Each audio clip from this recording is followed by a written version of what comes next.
Passionnant. Et pour ma part, Dominique Sow, alors moi j'interviens, je viens du monde de la finance, et dans le monde de la finance, j'ai eu toute une partie de ma carrière où j'ai aidé les gens à mettre leur argent au travail, donc j'ai formé beaucoup de conseillers financiers, jusqu'à me rendre compte que ça ne suffirait pas.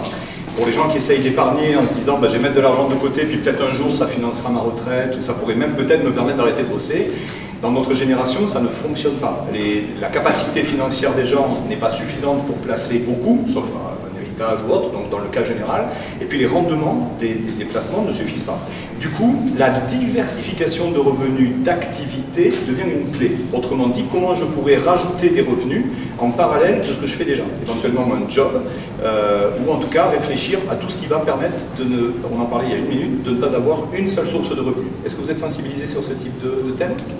Donc on m'avait demandé de faire une intro, mais je préfère vous mettre un peu un plan.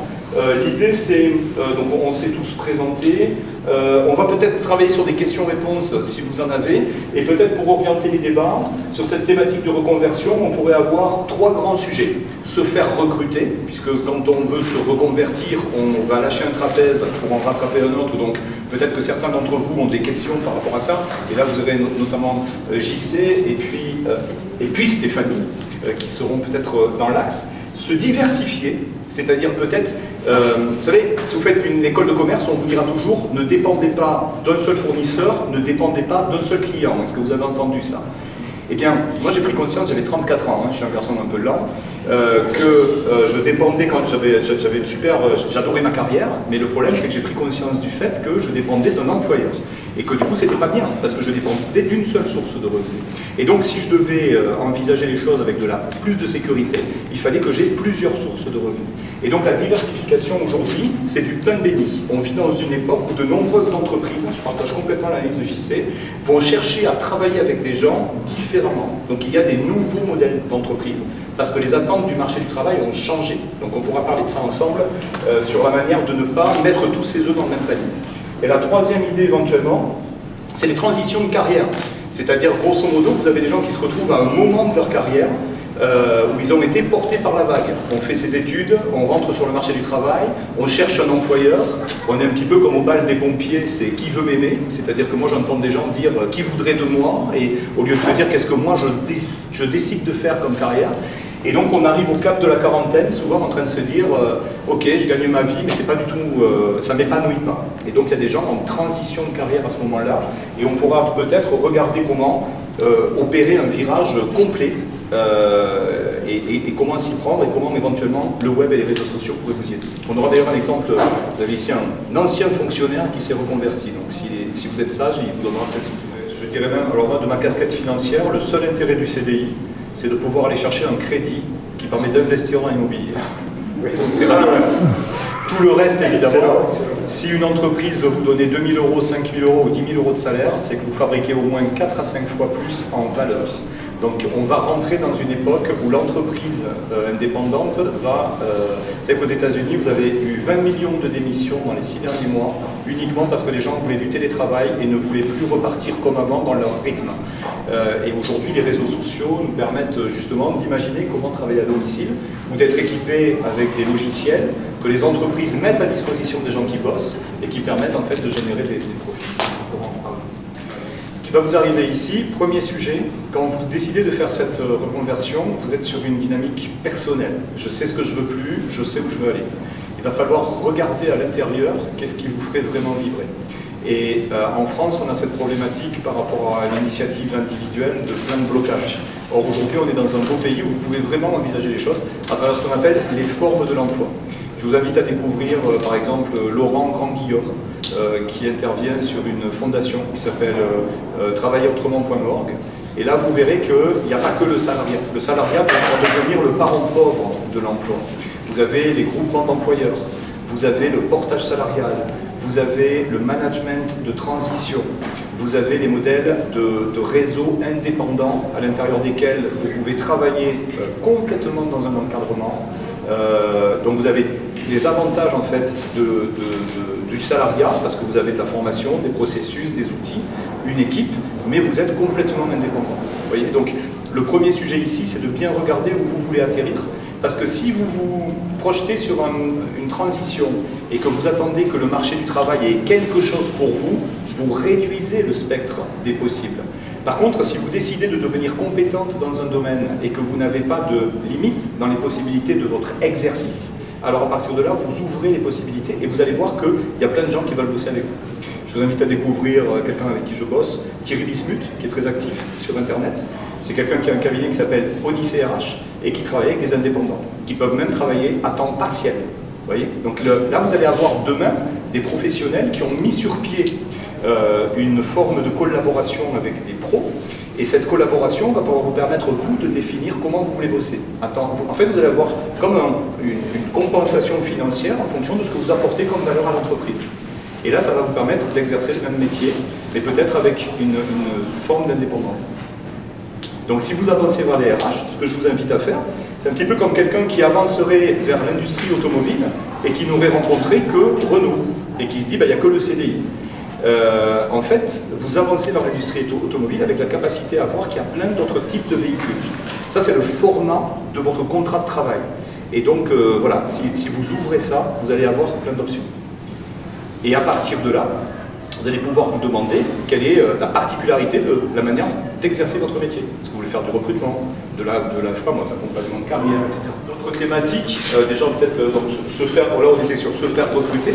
La meilleure manière de vous faire recruter sur Internet, mais là c'est vrai que c'est hyper calibré là-dessus, c'est vraiment de démontrer aussi sur votre profil que vous avez des connexions, que vous réagissez à des postes, que vous avez une certaine sensibilité auprès de tel groupe qui s'intéresse aux ressources humaines. Voilà, vous commencez à créer votre expertise et suivre des gens qui sont dans ce secteur.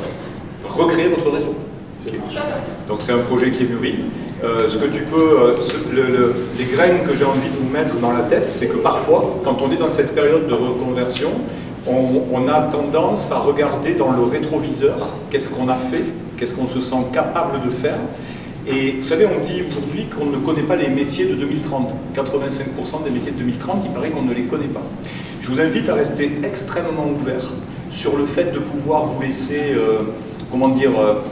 naviguer dans des eaux à l'intérieur desquelles vous ne vous sentez pas forcément très à l'aise. C'est-à-dire des fois de sortir un petit peu de sa zone de confort, au lieu de se dire voilà ce que j'ai fait par le passé, donc naturellement je vais aller par là parce que je ne vois pas ce que je pourrais faire d'autre. Réouvrez le champ. On est dans une période aujourd'hui incroyable, hein. C'est-à-dire on est en train de revoir la copie sur plein de métiers. Il y a plein d'exemples aujourd'hui. Donc, quelle idée vous vous faites de la crise économique? C'est quoi l'état du marché du travail demain? Quels vont être les secteurs porteurs? Comment vous pouvez être sûr de tirer votre épingle du jeu? Quel type d'entreprise va vous apporter le maximum de sécurité? Est-ce que vous cherchez la sécurité? Ou est-ce que vous cherchez peut-être à... Je sais pas, on dit qu'il y a trois catégories l'emploi, en fait, c'est trois catégories de choses. Des profits, est-ce que c'est mon salaire qui me motive? Est-ce que c'est le sens? Est-ce que j'ai du sens dans mon job? Est-ce que j'ai un rôle utile? Est-ce que je veux de la liberté? Vous voyez, c'est toutes ces choses-là. Et souvent, en fait, on dit que la qualité de sa vie dépend de la qualité des questions qu'on se pose. C'est super intéressant parce que vous êtes... aujourd'hui, par exemple, vous avez ici quelqu'un qui s'intéresse à accompagner les gens dans la création d'entreprises. Passez la porte de son cabinet. Allez voir qu'est-ce que recherche aujourd'hui le marché. On est tous des offreurs de services. Par exemple, tu fais gestionnaire de paye. Demain, tu peux très bien être en indépendant. De plus en plus de gens dans la collaboration administrative sont en train d'être externalisés par les entreprises. Et ça pourrait te permettre d'avoir un autre statut. Bon, il y a des statuts de portage salarial. Qui connaît la reconversion vers le portage salarial, par exemple? Est-ce que vous savez ce que c'est le portage salarial? Donc, le portage salarial, c'est une occasion d'avoir tous les atouts du salarié en termes de droit au chômage, sécurité d'emploi, comité d'entreprise, quelqu'un qui va gérer votre compta, mais vous êtes autonome et indépendant. Donc, vous pouvez choisir plusieurs entreprises auprès desquelles exercer. Peut-être que demain, vous aurez des spécialités qui ne correspondront pas à ce qu'une entreprise est capable de se payer sur un temps plein. Par contre, s'il y avait deux entreprises et que vous aviez deux clients, vous pouvez du coup tirer votre épingle du jeu, et au lieu de chercher à avoir absolument un CDI temps plein, vous allez avoir une prestation qui est vendue à l'entreprise A et la même prestation qui est vendue à l'entreprise B. Ça, c'est génial parce que ça va te permettre à toi de développer ce qu'on appelle de l'employabilité. Tu sais que si ton expertise c'est d'être gestionnaire de paye, tu ne vas pas être limité par une boîte qui te prendra à plein temps CDI. Réduction du spectre. Tu vas ouvrir et demain tu peux déjà avoir peut-être ce plan B. groupement d'employeurs. Est-ce que vous avez entendu parler des groupements d'employeurs? C'est l'inverse. C'est des sociétés, des chefs d'entreprise qui se mettent ensemble et qui n'ont pas les moyens individuellement de prendre des collaborateurs à temps plein. Du coup, pour pouvoir quand même avoir des ressources dans leur entreprise, ils vont se mutualiser pour pouvoir être capables de proposer à quelqu'un qui serait gestionnaire de paye un équivalent plein temps. Mais cet équivalent plein temps va être réparti ensuite dans ce groupement de 3, 4, 5, 15 employeurs. Et tu vas pouvoir avoir, comme si tu gérais plusieurs dossiers à l'intérieur de la même entreprise, tu es payé par le groupement, mais par contre tu travailles sur plusieurs dossiers. Ça vous ouvre aussi, et je vous invite à tous commencer à y réfléchir. Quelle est finalement l'offre de service que j'amène? Et ça rejoint les travaux de JC. C'est cette manière de te positionner, même sur les réseaux sociaux, en disant, ok, ben moi, je peux très bien aller vers un CDI, mais je peux très bien aussi aller vers d'autres formes de l'emploi. Retenez cette expression, les nouvelles formes de l'emploi. Parce que de plus en plus d'entreprises ont du mal, et puis la loi française est compliquée pour les chefs d'entreprise. Moi je suis à mon compte depuis 2006, je peux vous assurer qu'on réfléchit avant de prendre quelqu'un en salariat. Donc on va plutôt aller vers des gens qui eux aussi ont une souplesse qu'ils vont offrir à des chefs d'entreprise dans leur modalité de collaboration. Vous comprenez cette notion? Ce qui fait de vous du coup des gens qui vont sortir de cette idée de dire il faut que quelqu'un me donne un job, mais de dire voilà, moi voilà ce que je sais faire, et voilà comment je peux optimiser ma manière d'offrir mes services à des gens qui ne pourraient pas me payer plein temps, mais qui vont peut-être me prendre 5, 10, 15 heures par semaine. Et après, à moi de faire mon maillage. Ce qui va me permettre aussi de choisir le temps où je veux passer au travail, les modalités. Est-ce que je veux faire du télétravail ou bosser dans un bureau? C'est pas la même. C'est pour ça que je vous parle de liberté aussi. Vous pouvez tout à fait élaborer votre style de vie à travers les choix de collaboration avec les entreprises. Et il faut vraiment se désensibiliser du CDI par rapport à ça, notamment en France. Ouais, pour vous allez vraiment, je pense que ce qu'il y a derrière, ce qu'évoque Jean Gisset, c'est ce qu'on appelle le leadership. C'est-à-dire qu'en fait, ce n'est pas un problème. Moi, je suis chef d'entreprise depuis 2006. Je peux vous assurer que si je dois prendre un stagiaire ou si je prends un alternant, je sais à quoi je dois m'attendre. Vous avez quelque chose en face que vous devez maintenant valoriser, et ce qu'on appelle le leadership, c'est la manière dont vous allez vous présenter. Les gens ne recrutent pas des CV, les gens recrutent des vrais gens. Et plus, en tout cas, fuyez tous les employeurs qui vont plus regarder votre CV que plus écouter qui vous êtes.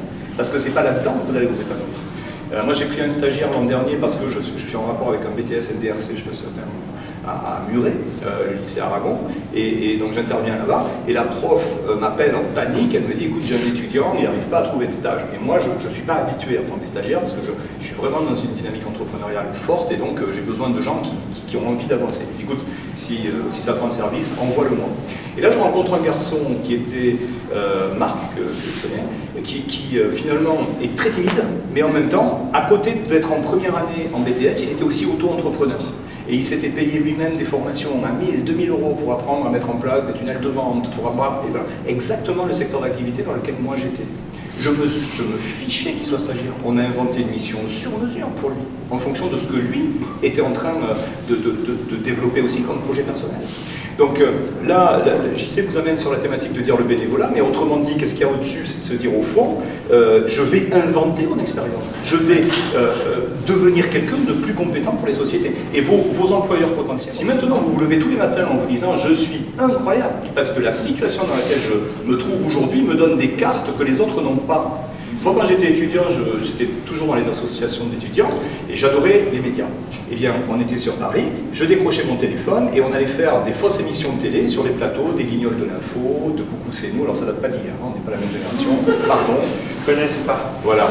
Mais grosso modo, pourquoi j'avais plus d'atouts que d'autres? Parce qu'en tant qu'étudiant, j'arrivais avec les yeux du bonheur. C'est-à-dire, je leur disais, oh là là, on est une association, on est des étudiants, on écrit des sketchs et ce serait génial de pouvoir les faire sur votre plateau.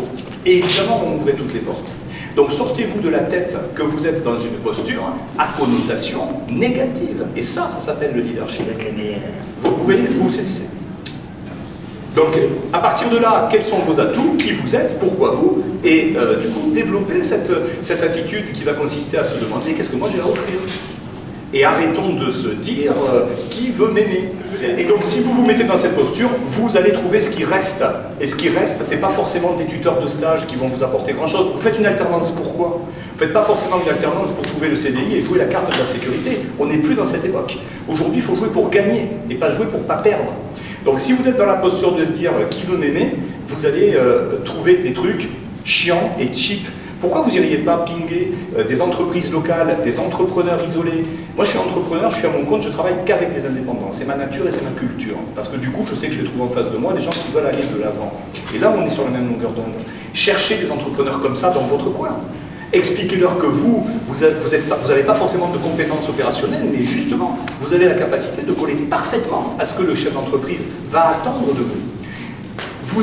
Il y a des dizaines, des centaines de chefs d'entreprise qui n'ont rien compris au dispositif de l'État, qui consiste à ce que les alternants ne leur coûtent rien. Moi, le premier alternant qui viendrait me voir avec un dossier complet en me disant, voilà, vous êtes chef d'entreprise, vous n'avez pas le temps, moi je peux dégager du temps pour vous, et il y a un dispositif de l'État qui fait que ça vous coûtera peut-être 200 € par mois.